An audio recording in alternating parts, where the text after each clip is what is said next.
Hey, this is Tom. Good morning. Happy Thursday. This is about 6 a.m. over here. And I thought I'd use this kind of quiet time to chat about the very weird relationship between the Federal Reserve and the unemployment rate. Now, usually the Federal Reserve and the government would like the unemployment rate to be as low as possible. More people employed is good for the economy, right? Yeah, common sense. So why now, in recent times, the Fed is getting a rash on its underpants every time we mention the fact that unemployment is at 3.4%, which is a historically low number. In fact, it's pretty much as close to full employment as we can get. Why does the Fed not like that? I mean, isn't more people having jobs good? Well, let me explain. The first theory would be is that the government would like to keep poor people as poor as possible because it's a control mechanism, right? And I totally get it. I mean, governments never pass a good opportunity to control people, especially poor people. But unfortunately, that's not one of these cases. And I'll explain. You see, the Fed is trying to prevent a far greater evil than the unemployment rate going from 3.5 to 7%. And I'll talk in a second about why I said 7%, because I think that's a real number we're headed into. I'm just giving you a hint. Because what the Fed is trying to prevent is a runaway inflation. Because if runaway inflation actually happens, as it happened in Turkey and other places, and actually in Russia back in the day, then the effects of such runaway inflation would be far worse than more people losing jobs. It will be an all-out economic collapse for everybody. And the people who we see get hurt the most in this situation are mostly the poor people and the middle class. Because the ones that are very rich, yes, they will suffer, but I mean, they won't collapse. They still have reserves. I mean, the poor people, the middle class, are the ones who will suffer the most because of runaway inflation. So now we know why the Fed is doing it. But the real question would be, I guess, for you as the thinking person, well, Tom, why would runaway inflation be worse than people losing their jobs? Because, I mean, people not employed is the worst thing, right? And I get it. If you ever lost your job, you know that unemployment and not having an ability to survive is as bad as it gets. But runaway inflation actually will be worse. And I know it sounds horrible for me to say it, but let me explain. Just pat on my pants, but it's okay. The thing is with runaway inflation is that it causes a few things. Number one, it causes loss of purchasing power completely. So imagine, and this is a real situation that I've seen happen in Russia. Imagine that over a few days, the price of stocks have gone up from 1 hour's worth of salary to 2 weeks worth of salary. Literally, I've seen that happen. Imagine the price of a loaf of bread now costing you a month worth of salary. I've seen that happen. When that happens, people stop spending on everything else and they just buy the bare necessities that they can. What that causes is essentially a stop of all purchases of everything else. So retail collapses, all businesses that don't sell loaves of bread and socks collapse. And the most painful thing is that people's savings become worthless. Now, I actually seen that happen. A friend of my dad's sold his apartment in Soviet times just on the eve of the collapse. And the guy who actually bought the apartment showed up on his doorstep with a bag full of money. I'm not even kidding. And, back in those days, Russia was a mess. I mean, showing up with a bag full of money was completely normal. In fact, it was something that wasn't even seem strange. And the money wasn't counterfeit or anything. There was no scam going on. But literally the next day after he showed up and they paid for the apartment, the money was worthless. And the dude just lost his apartment because of massive runaway hyperinflation. And that story is not unique. So let's just kind of understand here that runaway inflation would be worse than increasing unemployment rate from 3.5 to 7 to 8 to 9%. As bad as it sounds, but it is what it is. Now, the next question should be, well, Tom, we understand that runaway inflation is bad, but why is this the only solution we're talking about? Why hurting the middle class and the poor people is the only solution we're talking about? Aren't there other solutions we can use here? How about price controls? How about wage controls? Because if we control the prices and the wages of things, then inflation, which is pretty much just things are more expensive than they should be, won't happen, right? Well, I'll explain. So I agree that inflation is pretty much overpricing, right? So overpricing happens in one of two scenarios. Scenario number one, where this can happen, is when there's just too much demand, when people have too much money. Scenario number two is when there's not enough goods and services. There's not enough things and stuff to go around. And scenario number three, when two of these things happen at the same time, which is exactly what happened in the United States. Now, I'm going to talk in a second about price controls and wage controls. I'm going to prove to you that it's not a good solution. But why don't we have any other solutions except this stuff? Well, look, when the perfect storm kind of brewed in the US, essentially we had a horrific policy mistake by the government overprinting money. And on top of that, we had the Murphy Law pretty much kick in and start massive supply chain shortages. And on top of that, we had massive geopolitical issues, including a war, including domestication and onshoring of businesses, deglobalization. Whenever factories move from China back to the US, they make less stuff for more money. That's just what happens when you deglobalize. So all of this happened at once, and that caused a massive inflation. But still, here's the crazy part. We could have stopped it in 2021. In 2021, we could have went in for teeth cleaning. 1 hour, it's painful, it's expensive, 1 hour, but then the next day, we would feel fine and everything would be okay. 2021, all we had to do is start raising interest slowly to stop inflation from ballooning all the way to 9.1%. But we chose to ignore the problem. I'm going to talk in a second about the reasons why we chose to ignore the problem, but we chose to ignore the problem.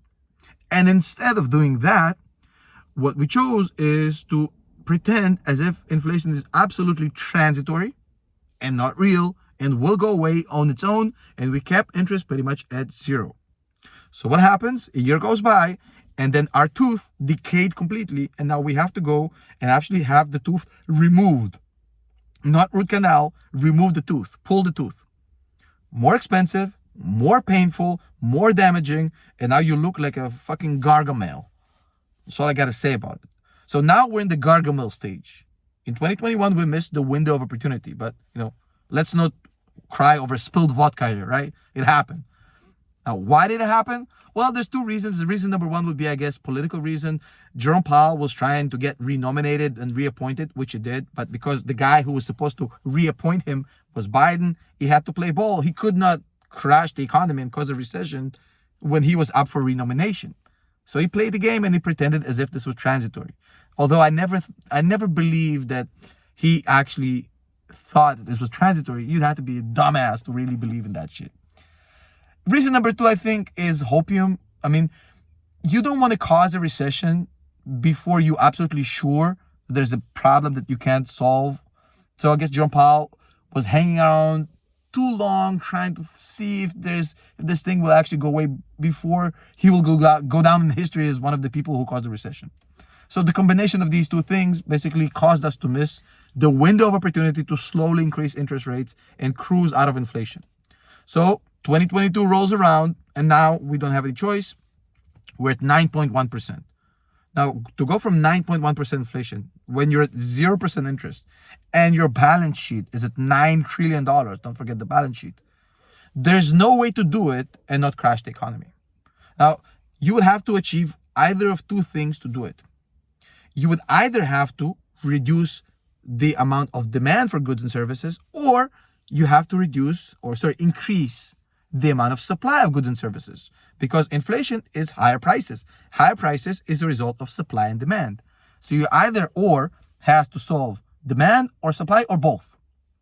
So increasing supply of goods and services is not something the world in general was good in for the past 100 years. I mean, the world never excelled at increasing the amount of raw materials we have and the amount of goods we have. We barely make as much as we can as it is. So it's not like the world can just turn the knob and make more stuff appear. That's just not how things work. So supply is going to be limited, especially now when there's a lot of deglobalization and onshoring and geopolitical disruption, especially when there's a food shortage coming around very, very soon with everything that's going on in Europe and specifically in Ukraine, which is the breadbasket of the world. Now, supply is not where the solution is. So it has to be in demand. So how do you reduce demand? Well, you can reduce demand by hurting people's pockets. Simple as that. If you cause people to lose their jobs, and if you hurt them financially, they would have less money to spend, which means that less money will be spent on goods and services, which means the demand reduction will cause the prices to go down. If I'm selling goods and services and the less people are willing to pay for it, then the price will have to come down and inflation will be solved. But it will be solved at the expense of the poor people and the middle class in America. They will pay the price for the policy mistakes and the horrific decisions that were taken by the Federal Reserve, by the government, and they will pay the price. Make no mistakes about it. But the question is, why are we talking about 3.4% versus 4.5%? Why is Jerome Powell saying, well, we need to go to 4.5%? Why is this 1% increase going to solve the problem? Why is unemployment going from 3.5% to 4.5% will solve everything? Why is this 1% is the solution? Well, let me tell you the story here. The real story is that this 1% is a bunch of horse baloney. It's transitory 2.0. And much like in transitory 1.0, which was the whole movie we saw in 2021, it's based on nothing. Jerome Powell doesn't have a clue how much unemployment has to go up to solve this. He doesn't have a clue how much unemployment will go up once the market starts reacting to elevated interest rates, and he has no idea where this thing is going to stop. He has no freaking idea. In fact, the International Monetary Fund came out and said that they think that unemployment in the US will have to go to about 7.5% to actually curb inflation, not 4.5 and not 5. So remember that. Now, the real question here would be, well, Tom, if the solution is reducing demand and we can't solve supply, why not imply or impose price controls and wage controls? Let's just say that people can't make more money than they make at a certain pro rata kind of table. And let's say that, businesses cannot charge more than a certain level so that we don't have price increases. Let's just take control of this. So I'm going to use an example here to show you why this is absolutely stupid. And I'm going to steal this example from my greatest mentor of all time, which is Milton Friedman. Now, Milton Friedman has this example, which I absolutely love. Let's say you have a kettle on the fire, and this kettle is full of soup, and it's boiling, and it has a top, and the top starts kind of like bouncing around off of the steam and everything. So how do you solve this? Well, you can turn down the flame and solve this, or you can take a piece of brick and put it on top of your kettle.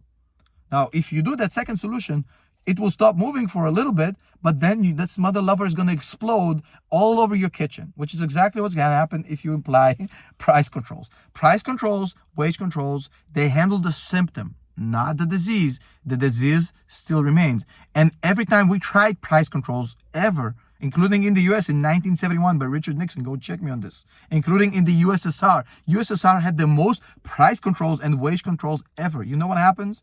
Well, people don't try hard. If you're not making more money by being better, you do the bare minimum.